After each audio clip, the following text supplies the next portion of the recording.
إذ أوى الفتية إلى الكهف فقالوا ربنا آتنا من لدنك رحمة وهيئ لنا من أمرنا رشدا۔ جب ان نوجوانوں نے غار میں پناہ لی تو انہوں نے دعا کی، اے ہمارے رب، ہمیں اپنے پاس سے رحمت عطا فرما اور ہمارے مشن میں کامیابی کے اسباب مہیا فرما۔ ہمارے مشن کے اندر، جس کے ضمن کے اندر میں نے کل یہ بات عرض کی تھی کہ جب ان نوجوانوں نے وہ جو کافر قوم اور اس ظالم بادشاہ سے کے ظلم سے اور اپنے ایمان کو بچانے کی خاطر انہوں نے ایک غار میں پناہ لی، تو انہوں نے اللہ کی بارگاہ میں دعا کی کہ اے ہمارے رب،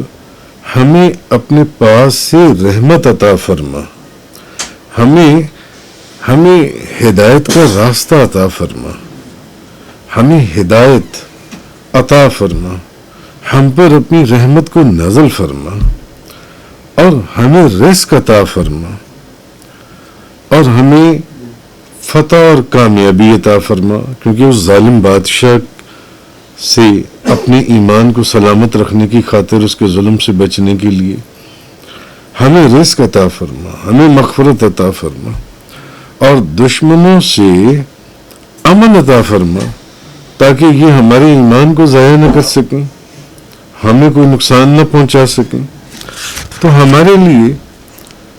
ایسے معاملات کو کر دے کہ ہمارے لیے ہماری ہدایت کے اسباب مہیا فرما ہمارے لیے، جن سے اتنی بات کل ہوئی تھی اس آیت کے تحت۔ اور پھر اصحاب کہف ہی کے جو ان کے غار والا معاملہ تھا، اس کی ایک تمہیدن میں نے عرض کیا تھا کہ وہ معاملہ تھا کیا، اور میں نے کہا تھا یہ آگے شروع ہوگا۔ لیکن ابھی آیت نمبر 10 میں انہوں نے یہ جو دعا، ان کی جس دعا کا ذکر ہوا ہے، اللہ پاک نے فرمایا کہ انہوں نے دعا فرمائی تھی،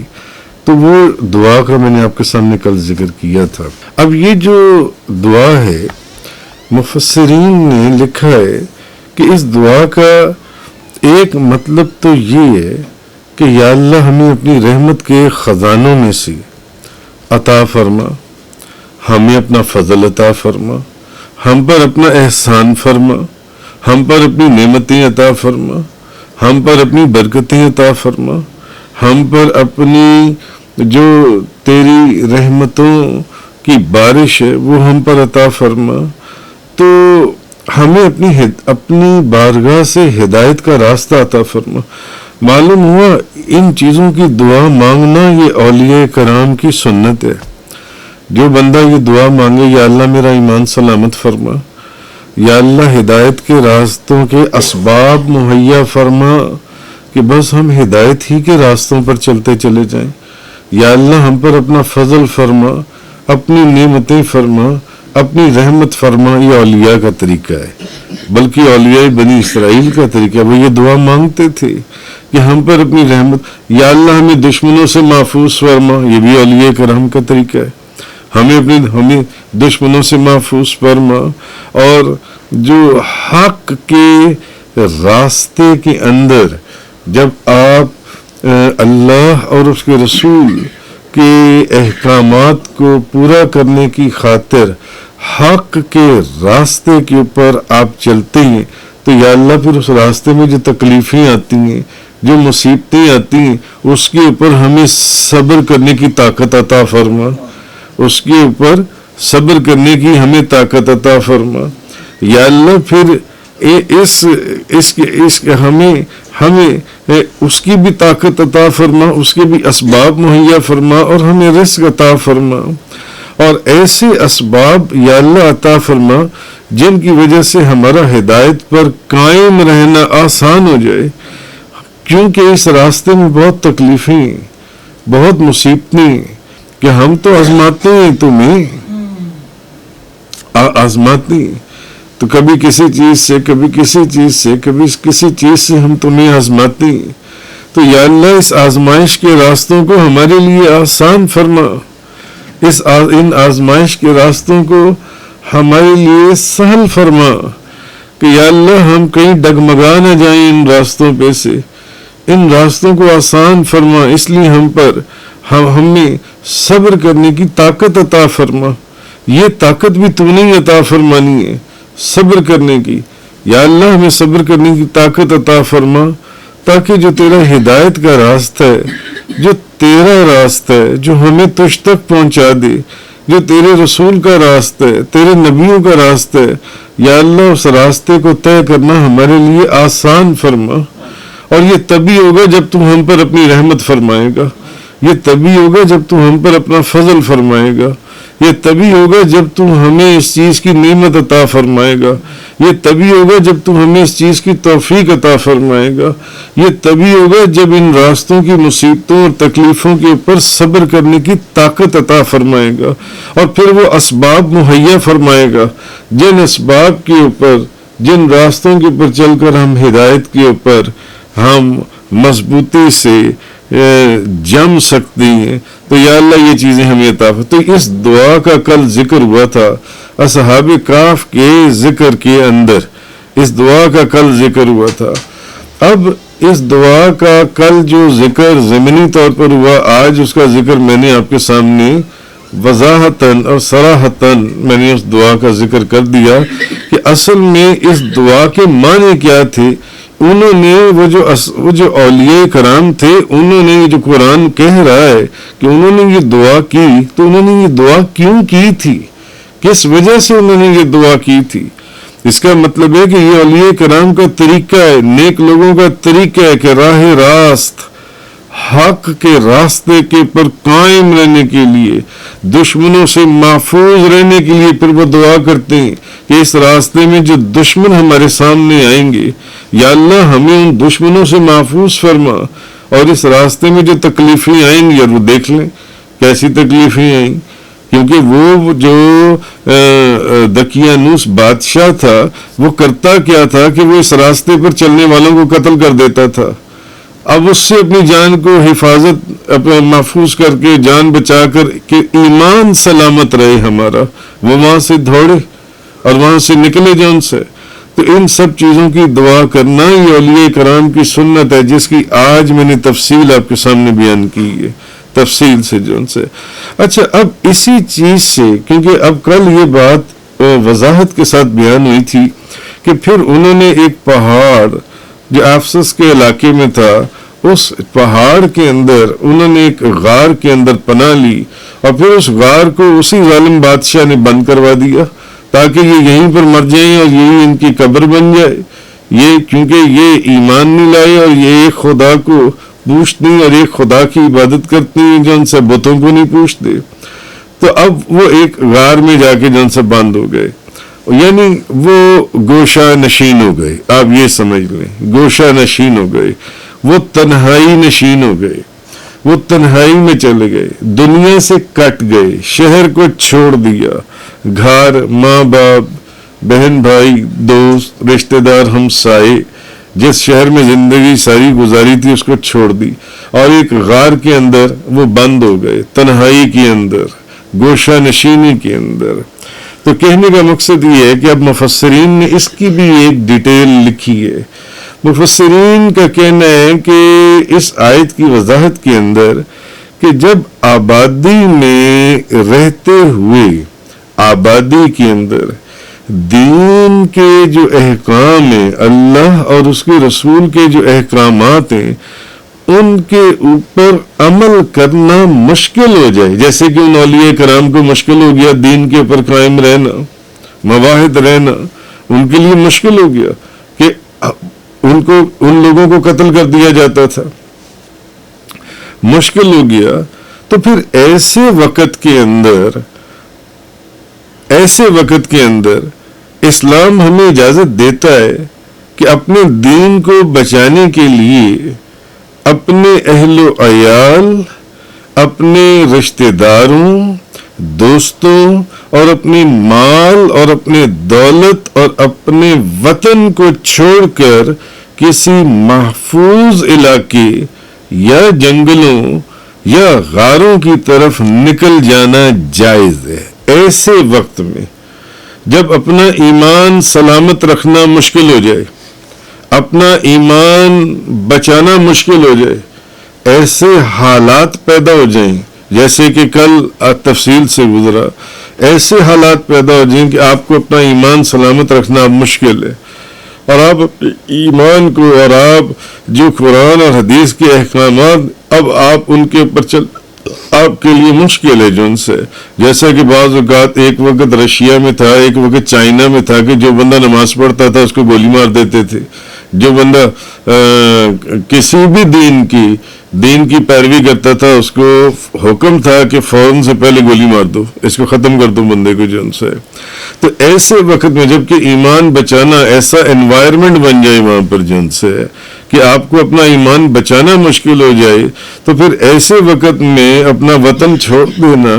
مال اور دولت کو بھی چھوڑ دینا، دوستوں کو چھوڑ دینا، رشتہ داروں کو چھوڑ دینا، اپنے اہل و عیال کو چھوڑ دینا اور جنگلوں میں اور غاروں کی طرف چلے جانا، یہ بالکل جائز ہے، اس کی اسلام اجازت دیتا ہے۔ کیونکہ نبی کریم صلی اللہ علیہ وسلم نے آپ نے بھی اپنے دین کو بچانے کے لیے ہجرت کی اور غار میں تشریف لے گئے، نبی پاک صلی اللہ علیہ وسلم بھی، آپ بھی غار میں تشریف لے گئے جن سے سورہ توبہ کے اندر اس کی وضاحت آپ لوگوں کو ملتی ہے۔ اسی طرح صحابہ کرام جو ہیں انہوں نے اپنے ملک، اپنے وطن، اپنے اہل و عیال، اپنے بھائی بہنیں، اولاد، بیویاں، رشتہ دار اور اپنے دوستوں کو فقط اور فقط ایمان اور دین کی سلامتی اور اسلام کے دشمنوں سے نجات حاصل کرنے کی خاطر بے شمار صحابہ کرام نے چھوڑا۔ آپ پڑھائیں صحابہ کرام مدینہ طیبہ تو بعد میں ہجرت شروع ہوئی ہے، تو پہلے حبشہ کی طرف صحابہ کرام ہجرت کر گئے نبی پاک صلی اللہ علیہ وسلم کی اجازت مبارک سے۔ تو ظالموں سے نجات حاصل کرنے کے لیے محفوظ علاقے کی طرف نکل جانا یا محفوظ علاقے کی طرف نکل جانا یا گوشہ نشینی اختیار کر لینا، غاروں میں چلے جانا، جنگلوں میں چلے جانا، یہ انبیاء علیہم السلام کی سنت ہے اور یہ اولیاء کرام کا طریقہ ہے، جہاں سے کل قرآن کا بیان شروع ہوا تھا۔ اب آپ کو وہ سارا سیاق و سباق سمجھ میں آ گیا ہوگا کہ یہ کس کانٹیکسٹ میں یا کس پرسپیکٹو کے اندر یہ بات جون سی ہے، یہ بیان ہو رہی ہے جون سی ہے۔ تو ایسی حالت میں جب ایمان بچانا مشکل ہو جائے، دین کے احکامات کے اوپر عمل کرنا ہی مشکل ہو جائے،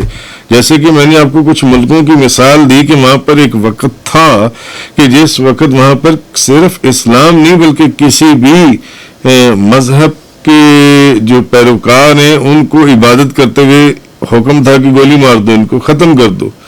تو وہاں کوئی عبادت کرنے والا نہیں رہا، کوئی نماز پڑھنے والا نہیں رہا جو ان سے۔ تو ایسے وقت میں ایسے علاقے کے اندر اسلام اس چیز کی اجازت دیتا ہے، کیونکہ خود نبی کریم صلی اللہ علیہ وسلم ایک پہاڑوں میں غار کے اندر تشریف لے گئے۔ اسلام اجازت دیتا ہے کہ آپ اپنے گھر بار، مال، دولت، بیوی، بچے، بہن، بھائی، رشتہ دار، ہمسایوں کو چھوڑ کر گوشہ نشینی اختیار کر لیں یا محفوظ علاقوں کی طرف آپ لوگ نکل جائیں۔ تو حضرت ابو سعید خدری رضی اللہ تعالی عنہ فرماتے ہیں کہ نبی کریم صلی اللہ علیہ وسلم نے فرمایا، ان قریب مسلمانوں کا سب سے بہترین مال اس کی بکریاں ہوں گی اور وہ اپنے دین کی حفاظت کی خاطر حضور نے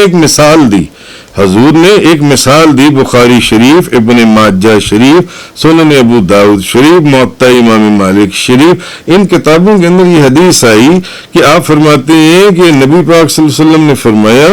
ان قریب مسلمان کا سب سے بہترین مال اس کی بکریاں ہوں گی اور وہ اپنے دین کی حفاظت کی خاطر ان بکریوں کو لے کر پہاڑوں کی چوٹیوں اور بارش والی جگہوں پر چلا جائے گا، فقط اپنے دین کی حفاظت کی خاطر، فقط اپنے دین کی حفاظت کی خاطر. اور حضرت عقبہ بن عامر رضی اللہ تعالیٰ عنہ بیان کرتی ہیں کہ میں نے نبی پاک صلی اللہ علیہ وسلم کو یہ فرماتے ہوئے سنا ہے کہ تمہارا رب اس بکریوں کے چرانے والے سے خوش ہوتا ہے جو پہاڑ کے کسی حصے میں اذان دیتا ہے اور نماز پڑھتا ہے. اللہ اس بکریوں کے چرواہے سے خوش ہوتا ہے. اب یہ نبی کریم صلی اللہ علیہ وسلم کی زبان مبارک ہے کہ خود خدا اس بکریوں کے چرانے والے سے خوش ہوتا ہے جو پہاڑ کے کسی حصے کے اندر جا کر اذان دیتا ہے اور نماز پڑھتا ہے. اللہ فرماتا ہے میرے اس بندے کی طرف دیکھو، یہ اذان دیتا ہے اور نماز پڑھتا ہے اور مجھ سے ڈرتا ہے، میں نے اس بندے کو بخش دیا اور میں نے اس کو جنت میں داخل کر دیا. یعنی یہ مثالیں آپ کو اس لیے دی جا رہی ہیں کہ یہ تو ایک ویسے حضور نے ایک حدیث فرمائی نا، اس کو آپ اس کانٹیکسٹ میں لے سکتے ہیں کہ نبی پاک صلی اللہ علیہ وسلم نے فرمایا کہ رب جو ہے وہ اس بکریوں کے چرانے والے سے خوش ہوتا ہے جو پہاڑ کے کسی حصے میں جا کر اذان دیتا ہے اور نماز پڑھتا ہے. اللہ فرماتا ہے دیکھو میرے اس بندے کی طرف دیکھو، یہ اذان دیتا ہے، نماز پڑھتا ہے اور مجھ سے ڈرتا ہے، میں نے اس بندے کو بخش دیا اور اس کو جنت میں داخل کر دیا. اب یہ تو ایک ویسے بندہ تھا جو بندہ مزید اس کے اوپر اپنے دین کی حفاظت کی خاطر، اپنے ایمان کو سلامت رکھنے کی خاطر کہ میرا ایمان کہیں یہاں پر خراب نہ ہو جائے یا میرے ایمان کے اوپر یہ ظالم ڈاکہ نہ ڈال دے، یا مجھے عبادت اور اللہ کے احکامات کے اوپر عمل کرنے سے مجھے دشواری آ رہی ہے اور وہ پہاڑوں میں چلا جائے اور غاروں میں چلا جائے، تو اس کا مطلب ہے کہ وہ تو پھر اس سے بھی بہت اوپر کا عمل ہے جون سے. تو امام شافعی اور دیگر بھی ائمہ کا مذہب جون سے وہ یہ ہے کہ یہ ایک علیحدہ بات ہے کہ آبادی میں لوگوں کے ساتھ مل جل کر رہنا یہ افضل ہے. آبادی کے اندر لوگوں کے ساتھ مل جل کر رہنا افضل ہے. کیوں؟ اس کی وجہ وہ جو ائمہ ہیں وہ یہ فرماتے ہیں کہ اس کی وجہ یہ کہ اگر ایک بندہ تو گوشہ نشین ہو گیا، غاروں میں چلا گیا، پہاڑوں میں چلا گیا، جنگلوں میں چلا گیا جن سے، مگر ایک بندہ پھر بھی آبادی کے اندر رہتا ہے، آبادی کے اندر، تو اس کی وجہ سے کیا ہوگا؟ وہ انسان سب کے ساتھ مل کر جمعہ شریف پڑھ سکے گا، عید کی نماز میں وہ بندہ شامل ہو سکتا ہے جہاں پر مسلمانوں کا اجتماع ہوتا ہے، یا جو دوسرے ایسے ایونٹس ہوتے ہیں اس کے اندر وہ بندہ شامل ہو سکتا ہے. تو اس جگہ پر رہنے سے وہاں پر مسلمانوں کی آبادی میں اضافہ ہی ہوگا نا. وہ جو ایک بندہ رہ رہے تو ایک نفر کا اور اضافہ ہی ہو گیا نا، یا کہ کمی ہو رہی ہے جن سے ایک اور اضافہ ہو گیا جن سے. تو مسلمانوں کے ساتھ وہ بندہ مل کر نیک کاموں میں حصہ بھی لے سکتا ہے، جبکہ پہاڑوں کے اندر جا کر وہ وہاں جمعہ تو نہیں ادا کر سکتا، یا عید کی نماز تو نہیں پڑھ سکتا، یا جو مذہبی جو تہوار ہوتے ہیں ان میں مسلمانوں کے ساتھ شامل تو نہیں ہو سکتا. جو نیک کام مسلمانوں کے ساتھ مل کر کیے جاتے ہیں ان میں حصہ نہیں لے سکتا. بیماروں کی وہ وہاں تیمارداری نہیں کر سکتا مگر آبادی میں کر سکتا ہے، ان کی عیادت بھی کر سکتا ہے. پھر بیمار کی عیادت اور تیمارداری کے اوپر جو اس کا ثواب لکھا گیا ہے اس کو وہ حاصل ہوگا. پھر یہاں نماز جنازہ میں بھی وہ شامل ہوگا. اگر کوئی مسلمان جو سے وہ فوت ہو جاتا ہے تو مسلمانوں کو سلام کرتا ہے، ان کے سلام کا جواب دیتا ہے، کتنا بڑا ثواب ہے. نیکی کا حکم کرتا ہے، برائی سے روکتا ہے، تقوی اور ثواب کے انفرادی اجتماعی یعنی اس طرح کے تمام کاموں میں وہ مسلمانوں کے ساتھ قدم ملا کر چلتا ہے جون سے. پھر یہ ہے کہ وہاں پر اس کو جماعت کا ثواب بھی نہیں ملے گا. بھائی جب آبادی میں ہوگا تو جماعت کے ساتھ نماز پڑھے گا، تو جماعت کے ساتھ نماز پڑھنا اکیلے نماز پڑھنے سے بہت افضل ہے جون سے. یہاں پہ پھر وہاں جنگلوں کے اندر اور غاروں کے اندر وہ کسی ضرورت مند کی مدد بھی نہیں کر سکتا، مگر جب آبادی میں رہے گا تو ضرورت مندوں کی مدد بھی کر سکے گا. اور اگر وہ عالم دین ہے، وہ علم رکھتا ہے دین کا، تو پھر وہاں پر اس کو جماعت کا ثواب بھی نہیں ملے گا. بھائی جب آبادی میں ہوگا تو جماعت کے ساتھ نماز پڑھے گا، تو جماعت کے ساتھ نماز پڑھنے سے بہت افضل ہے جون سے. یہاں پہ پھر وہاں جنگلوں کے اندر اور غاروں کے اندر وہ کسی ضرورت مند کی مدد بھی نہیں کر سکتا، مگر جب آبادی میں رہے گا تو ضرورت مندوں کی مدد بھی کر سکے گا. اور اگر وہ عالم دین ہے، وہ علم رکھتا ہے دین کا، جنگلوں اور غاروں میں وہ اپنے علم سے کس کو نفع دے گا، مگر آبادی میں وہ لوگ اس کے علم سے نفع حاصل کر سکتے ہیں، وہ لوگوں کو بھی راہ ہدایت کا راستہ دکھا سکتا ہے۔ تو یہ آئمہ جو تمام آئمہ ہیں وہ یہ فرماتے ہیں کہ یہ وہ وجوہات ہیں جن وجوہات کو سامنے رکھتے ہوئے اگر فتنے کا زمانہ نہ ہو، یعنی ایمان کے ضائع ہونے کا معاملہ نہ ہو، تو پھر اس شخص کے لیے افضل یہ ہے کہ پھر وہ گوشہ نشین نہ ہو، پھر وہ لوگوں کے ساتھ مل کر آبادی میں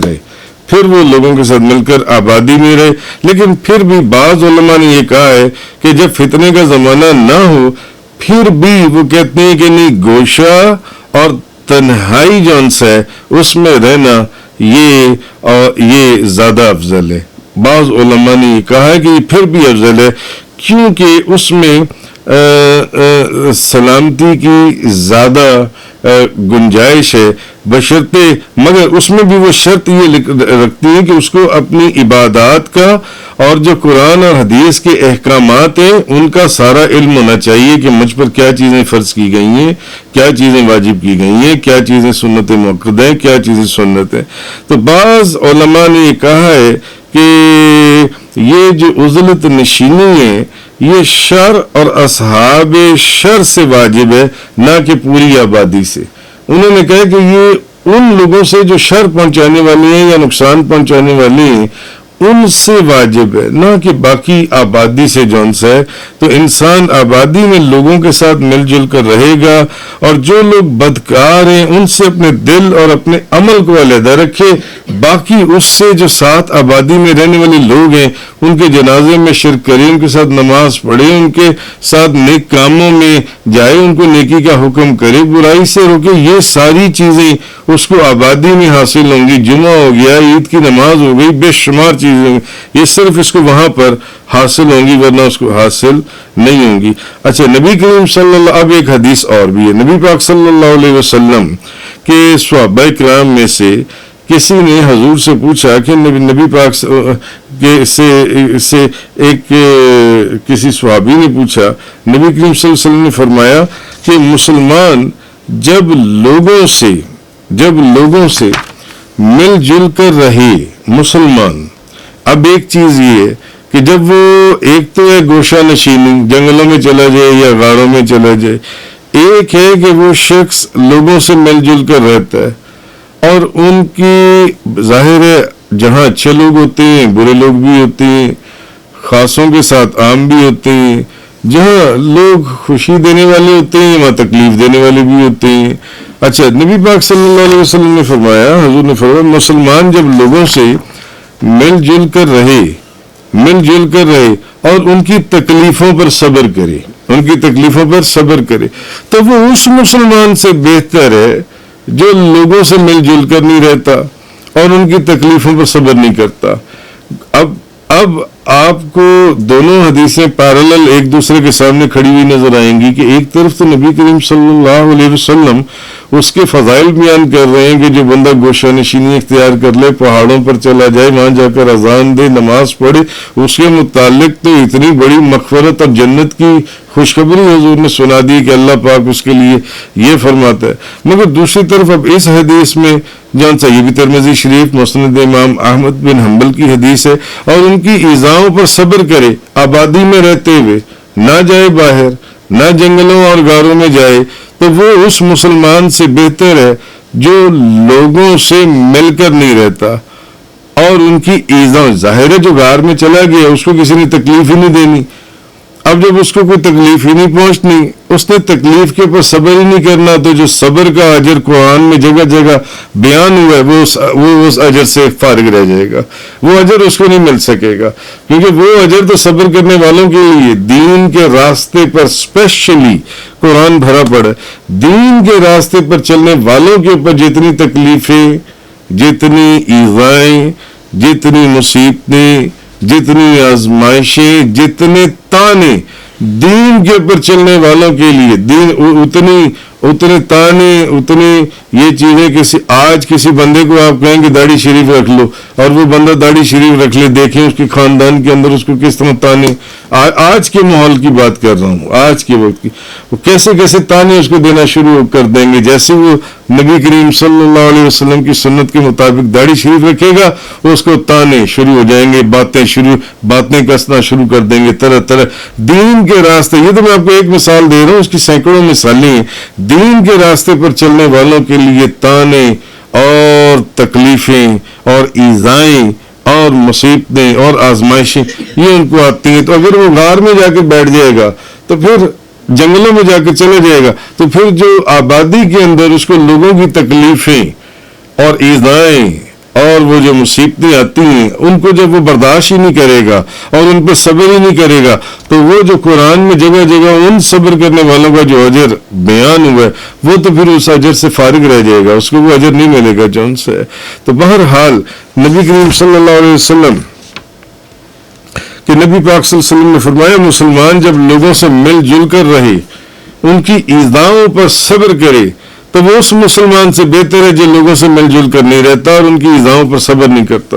مگر دوسری طرف جب ایمان بچانا مشکل ہو جائے تو پھر وہ حدیث بھی سامنے رکھ لیں جس میں حضور نے فرمایا ایک بندہ پہاڑوں پر چلا جائے بکریاں چراتے ہوئے اور پہاڑ کے کسی علاقے میں کونے میں جا کر وہاں پر اذان دے اور نماز پڑھے تو اس کے لیے جنت اور مغفرت کی خوشخبری ہے. تو اب اس حدیث میں جو ابھی میں نے آپ کے سامنے بیان کی، یہ مسند امام احمد کی، اس میں اس شخص کی فضیلت ہے جو لوگوں کی آبادی کے ساتھ مل جل کر رہتا ہے، ان کو نیکی کا حکم دیتا ہے اور برائی سے روکتا ہے، کئی لوگوں کی باتیں سنتا ہے، آگے سے طرح طرح کی برداشت کرتا ہے، صبر کرتا ہے، اچھا ان کے ساتھ ایک تعلقات کو قائم رکھتا ہے. تو یہ بندہ اس شخص سے افضل ہے جو لوگوں کے ساتھ آبادی میں نہیں رہتا. یہ بندہ ان لوگوں سے افضل ہے جو لوگوں کے ساتھ آبادی میں نہیں رہتا اور مل جل کر رہنے کی وجہ سے جو مسائل پیدا ہوتے ہیں اور اس کے اوپر جو مصیبتیں اٹھانی پڑتی ہیں، جو لوگوں کی باتیں سننی پڑتی ہیں اور ان پر جو صبر کرنا پڑتا ہے، وہ پھر اس کا جو اجر ہے وہ اس سے خالی رہ جاتا ہے. وہ اس کو ان پر صبر کرنے کا کیونکہ موقع ہی نہیں ملتا جان سے. تو بہرحال بعض مفسرین نے پھر یہ کہا، علماء نے کہا کہ اصل جو اب چیز ہے کہ پھر آپ کس طرف کو جائیں گے. تو وہ کہتے ہیں کہ اصل چیز یہ ہے کہ دیکھنا یہ پڑے گا.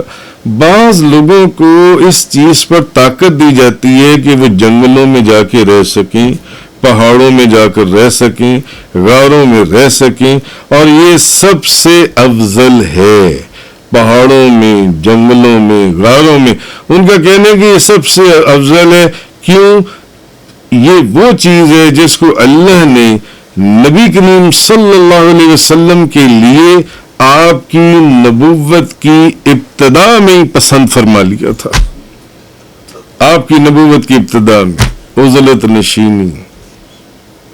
گوشہ نشینی، تنہائی، پہاڑوں اور غاروں کے اندر چلے جاؤ. اس لیے وہ علماء کہتے ہیں کہ جن کے پاس یہ طاقت ہو کہ وہ غاروں، جنگلوں اور پہاڑوں میں رہ سکیں تو پھر ان کے لیے سب سے زیادہ افضل یہی ہے جو ان سے ہے، کیونکہ اللہ تعالیٰ نے اپنے حبیب کی نبوت کے لیے اس چیز کو ابتدا میں پسند فرمایا تھا. تو اب اس آیت میں بھی اصحاب کہف کے لیے جو غار میں پناہ لینے کا ذکر فرمایا گیا جن سے، کیونکہ وہ جو اولیاء اللہ جن کی فضائل قرآن نے بیان کی، اولیاء بنی اسرائیل اصحاب کہف کا جن کا ذکر ہو رہا ہے. اچھا اب دوسری طرف وہ کہتے ہیں کہ بعض اوقات یہ کہ انسان کے لیے جن سے جو باہر جا کے گوشہ نشینی جس کے لیے مشکل ہو تو وہ اپنے گھر میں گوشہ نشین ہو جائے، اپنے گھر میں گوشہ نشین ہو جائے، جو کہ زیادہ آسان ہو جاتا ہے. گھر میں گوشہ نشین ہو جائے، اپنے ایمان کو اگر وہاں وہ سلامت رکھ سکتا ہے اور وہاں سارے احکامات اللہ اور اس کے رسول کے قرآن اور حدیث کے وہ جانتا ہے تو گھر میں گوشہ نشین ہو جائے. تو پھر وہ حضرت عثمان غنی کی مثال دیتے ہیں کہ حضرت عثمان غنی کی شہادت کے بعد ایسا موقع آیا تھا کہ بہت سے اصحاب بدر جن سے وہ اس کے بعد اپنے گھروں کے اندر بند ہو گئے تھے اور اپنے گھروں سے نہیں نکلے، یہاں تک کہ ان تمام صحابہ کرام کا حضرت عثمان غنی کی شہادت کے بعد اصحاب بدر میں سے بے شمار صحابہ کرام اپنے اپنے گھروں کے اندر بند ہو گئے تھے، اور وہ اس وقت تک نہیں نکلے جب تک کہ ان کی وفات نہیں ہو گئی، پھر ان کا ان گھروں سے جنازہ ہی نکلا، وہ ان گھروں کے اندر بند ہو گئے تھے، گوشہ نشین ہو گئے تھے جو ان سے۔ تو ایک یہ صورت بھی بتائی گئی ہے کہ جب ایسی صورت ہو جائے کہ آپ اپنے ایمان کو سلامت رکھنا اور وہ جو فرقہ واریت کہ جو ظلم و ستم ہے اس سے بچانے کے لیے جو ایک ظلم کا بازار گرم ہو جائے، تو اگر وہ بندہ جنگلوں اور پہاڑوں اور غاروں میں جا کر رہنے کی طاقت نہیں رکھتا تو پھر وہ اسی شہر میں اپنے گھر کے اندر بھی گوشہ نشینی اختیار کر سکتا ہے۔ تو یہ چیز یہ اس دعا کے ضمن میں آیت نمبر 10 جو تھی، اذ اول فتیۃ الی الکہف فقالوا ربنا آتنا من لدنک رحمہ، جب ان نوجوانوں نے غار میں پناہ لی تو انہوں نے دعا کی ہے ہمارے رب ہمیں اپنے پاس سے رحمت عطا فرما، وہیئ لنا من امرنا رشدا، اور ہمارے مشن میں کامیابی کے اسباب مہیا فرما۔ وآخر الدعوانا ان الحمد للہ رب العالمین۔ تفسیر قرآن کا یہ لیکچر انگلش میں سننے کے لیے براہ کرم ڈسکرپشن میں موجود لنک پر کلک کریں۔